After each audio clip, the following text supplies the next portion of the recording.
انا نجاوب على السريع تفضل. بس نبحث عنه، ليس هو اللقب.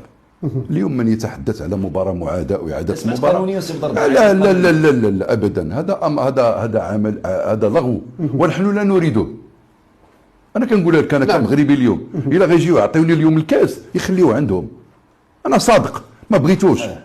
انا الكاس اما نربحه في الميدان ولا ما نربحوش، لانني الا ربحته بهذه الطريقه فمعناه انني كنت كنطبق، كنت كنكولس. انا ما كنتش كنكولس، هذه الاولى.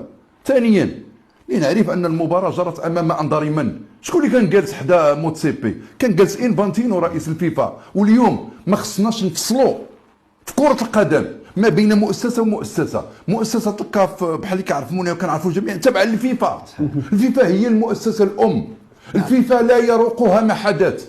لذلك كنقول لك اليوم حنا نبحث على كرامه افريقيا. كرامه افريقيا ازهقت، كرامه صوره افريقيا شوهت. باش نكونوا واضحين، واللي شوهوها معروفين، ماشي فقط بابتياو. التشويه ديال الصوره الافريقيه بدا من بدايه البطوله الى غايه نهايتها، وانا غادي نجي معاك. انا غنكون منفعل هنا لان هذه النقطه ما خصناش نسكتوا عليها. تفضل. ما يمكنش المغرب يعمل كل شيء هادشي اللي يعمل باش ينصع الصوره، يجمل الصوره ديال افريقيا، يعطي لافريقيا بطوله تليق بمستقبلها بتطلعاتها.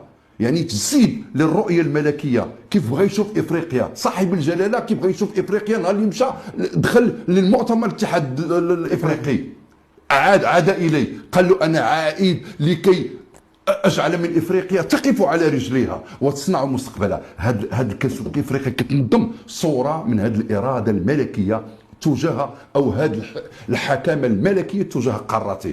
اذا واضحه. منين نجي انا نعمل هذا الشيء كله ويجيو ناس اللي هما مجرد صناع للفرجه يعملوا يعيثوا فسادا في كاس افريقيا الامم، انا لا اقبل هذا الامر. ما كنتكلمش على بابتيا لوحده منعم. بدات من بدايه البطوله، من التصريحات، من الكولسه، من المدربين كيطلعوا لي من الساطين الصحفيه يواجهون صحفيين ويتكلمون على التحكيم وعلى التشويش وعلى كذا والتنظيم والناموس.